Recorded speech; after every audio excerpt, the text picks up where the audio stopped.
La deuxième nuit. Cadavre au plafond. 1. Maison de Jane.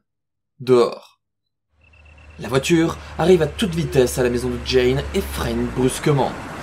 Jane et Jim en sortent. Papa! Nick! Ils courent dans la maison. 2. Maison de Jane. Salon. Anita? Ma femme était dans la forêt? Jim l'a vu? Il faisait sombre, mais... je pense... Foutaise! Si elle a survécu, pourquoi ne l'as-tu pas ramenée? Eh bien, c'est juste... Quoi? Tu n'as pas vraiment vu mon Anita? Ma femme? Arrête, papa! Une rafale de vent frappe la fenêtre.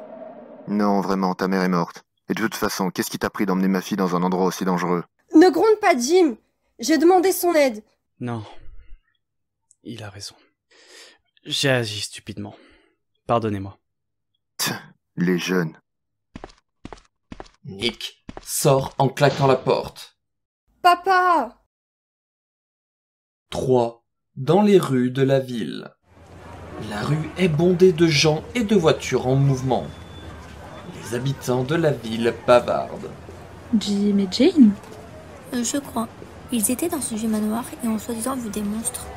Oh, c'est absurde. Ce manoir appartient à la société Umbrella. Si ces rumeurs sont vraies, ça n'est pas bon pour eux.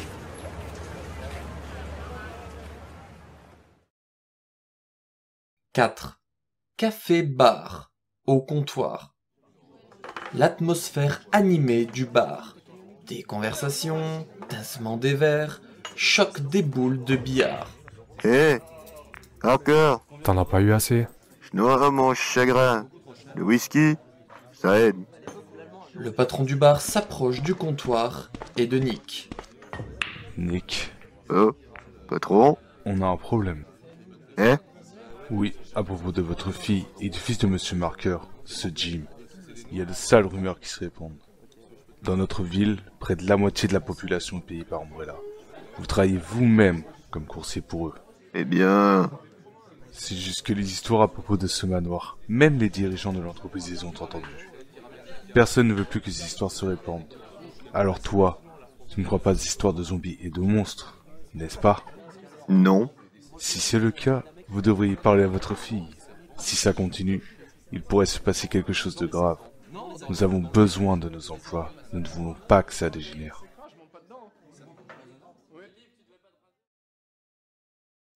5.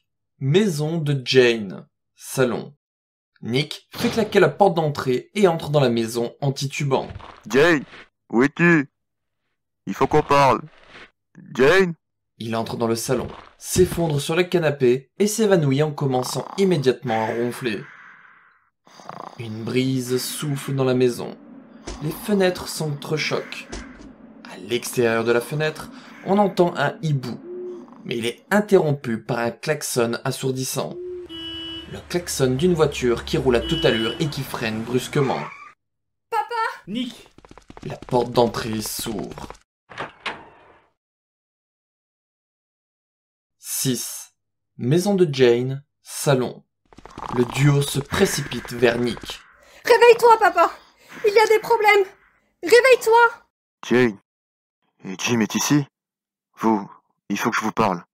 La discussion peut attendre. Venez avec nous. 7. Devant la maison de Norman. Bruit de cigales. Ululement d'une chouette. 2 voitures s'approchent de la maison, s'arrêtent, et 3 personnes en sortent. C'est la maison de Norman. Qu'est-ce qu'on fait ici? Regardez ça! Qu'est-ce que c'est? C'est le chien de Monsieur Norman. Samson. Sa tête a été arrachée. Sa tête...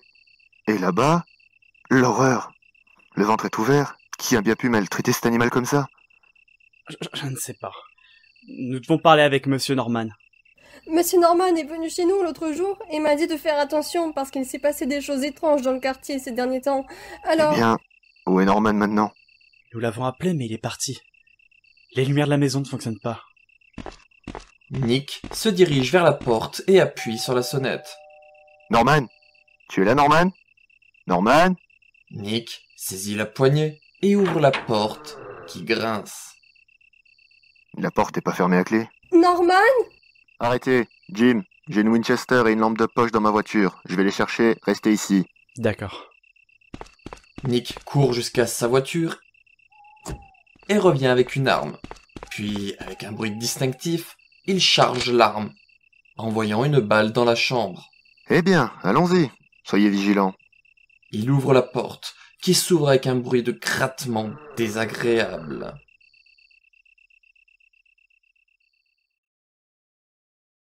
« 8. Maison de Norman, intérieur. Silence. Seul le tic-tac d'une horloge. Ils entrent tous les trois dans la maison. Où est l'interrupteur? Jim trouve l'interrupteur et appuie dessus à plusieurs reprises. Il ne fonctionne pas. On dirait qu'il n'y a plus d'électricité. Merde! Regardez, la fenêtre est cassée. Quelque chose de fort a dû s'y écraser. Il y a une drôle d'odeur. Comme de la viande pourrie, peut-être? L'horloge émet un bruit métallique fort au moment du changement d'heure. Oh! Mon cœur! Je ne peux plus supporter cela! Norman, t'es chez toi? Vérifions les pièces. Une porte s'ouvre avec un grincement. Tout semble être comme d'habitude. Il n'y a rien ici non plus. Il ne reste plus que le premier étage. Jane, attends ici. Jim, viens. J'arrive. Les hommes montent prudemment les escaliers. 9. Maison de Norman. Premier étage. Nick et Jim montent à l'étage. Regardez, Nick. Une autre fenêtre est cassée. Que s'est-il passé ici? Vérifions d'abord le reste des pièces. Avec un grincement familier, les hommes ouvrent la porte. Et il n'y a rien. Attendez! Quelque chose coule sur le sol. Quelque chose goutte? Vous entendez? Est-ce que c'est du sang? On entend un bruit de pas. Quelque part, quelque chose rampe. Nick, il y a quelque chose au plafond! Une araignée. Oh mon Dieu! Au moins 2 mètres. Elle a quelque chose dans sa bouche. Est-ce un homme? Le corps tombe sur le sol. Il est tombé! C'est Monsieur Norman! Norman? Il a plus d'yeux, il est mort? Les bruits de froissement augmentent. L'araignée arrive. Attention, Nick! L'araignée! Wow! Après les coups de feu, l'araignée s'écroule. C'est alors que le cri de Jane se fait entendre. Jane! Jim descend immédiatement en courant. 10. Maison de Norman, rez-de-chaussée. Une créature ailée entre dans la maison en poussant des cris terrifiants et en battant des ailes. Nick et Jim entrent en courant dans la pièce. Jane! Papa! La fenêtre! Le corbeau est entré! Le corbeau vole dans la pièce. Attention! Je m'en occupe. Une autre araignée géante entre dans la pièce et saute sur le côté du mur. Tout le monde dehors. Des tirs désespérés. Ils se précipitent pour ouvrir la porte. Ils sortent de la maison en courant et grimpent dans leur voiture, qui s'éloigne à toute allure de la maison.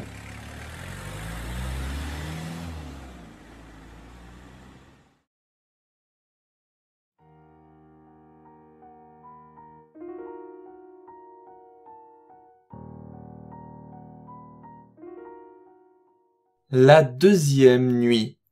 Un fantôme ressuscité. 11. Devant la maison de Norman. Un peu plus tard, les sirènes de police retentissent au premier plan. Une foule de curieux s'est rassemblée.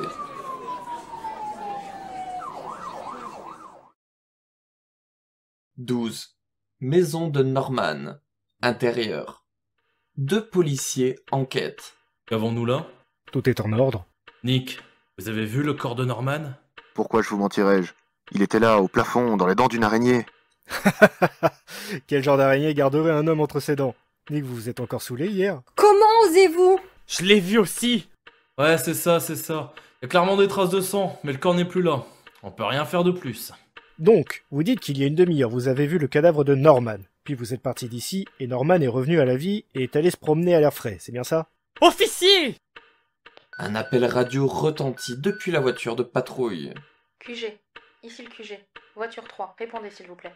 Le premier officier sort de la maison et utilise le talkie-walkie. Dit la voiture 3, que se passe-t-il? Il y a un témoin oculaire qui dit avoir vu Norman il y a environ 10 minutes. Il marchait vers la scierie.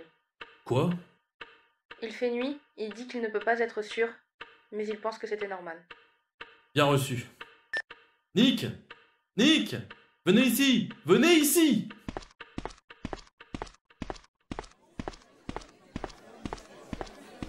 Norman est vivant. C'est pas possible.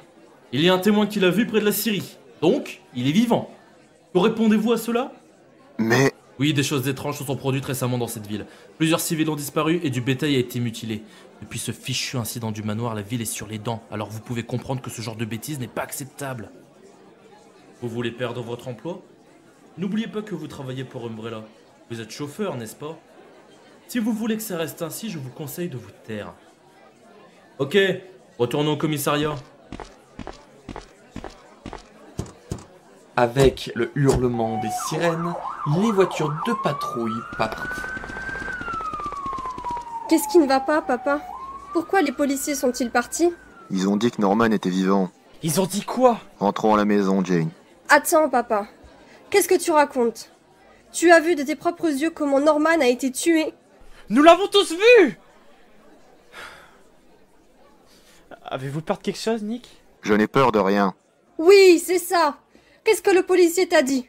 Comment t'ont-ils retourné le cerveau? Tu ne sais rien. Alors pourquoi? Pourquoi fais-tu toujours ça? Tu te caches. Qu'est-ce qui ne va pas chez toi? Tais-toi, Jane. Non, tu as fait la même chose quand maman est morte. La police n'a pas bougé le petit doigt pour la retrouver, et tu t'es tu. Et tu n'as rien fait. Ne l'aimais-tu pas? Tais-toi. Nick gifle sa fille. Qu'est-ce qui ne va pas chez vous, Nick? Nick se précipite avec colère vers la voiture et s'en va rapidement. Papa! La jeune fille sanglote douloureusement. 13. Sur la route.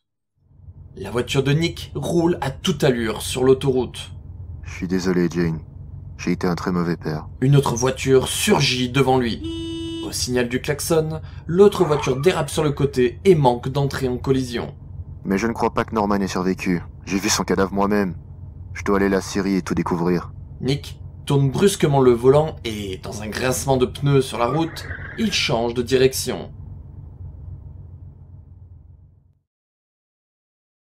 14. Entrée de la forêt d'Arkley. La voiture arrive et s'arrête. Nick sort. La forêt est silencieuse. Le ruisseau murmure et les hiboux planent. On l'a vu quelque part ici. En marchant rapidement, Nick entre dans la scierie. Les planches grincent sous ses pieds. Norman? Norman? Est-ce que tu es là? Réponds-moi. Soudain, le bruit de planches qui tombent se fait entendre. Norman? Es-tu là? Mais il n'y a pas de réponse. La porte grince, puis des chauves-souris sortent en criant. Ah, pourquoi y a-t-il des chauves-souris ici? Soudain, on entend un gémissement non loin. Qui est là? Y a-t-il quelqu'un ici?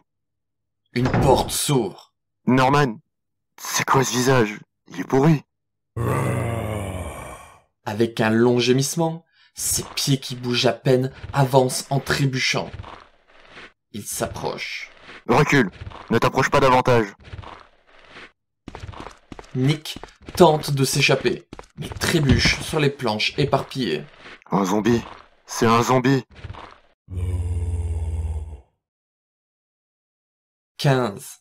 Avant d'entrer dans la forêt. Nick sort de la scierie en courant. On entend le murmure d'un ruisseau. Les pas de Nick ne sont pas le seul bruit, car des gémissements de zombies se font soudain entendre. Ils sont partout, ils sont de tous les côtés. Les gémissements des zombies approchent. Taisez-vous, taisez-vous. Nick saute dans la rivière, se débat désespérément et la traverse. En respirant profondément, il avale l'air. Cependant, même ici, il y a des bruits de bruissements et de gémissements. Mais l'un d'entre eux se distingue. Le gémissement d'une femme. Cette voix, ça me dit quelque chose. Le gémissement de femme se rapproche. Est-ce vraiment Anita? En réponse, seulement un long gémissement. C'est pas possible. Pas toi aussi. Anita!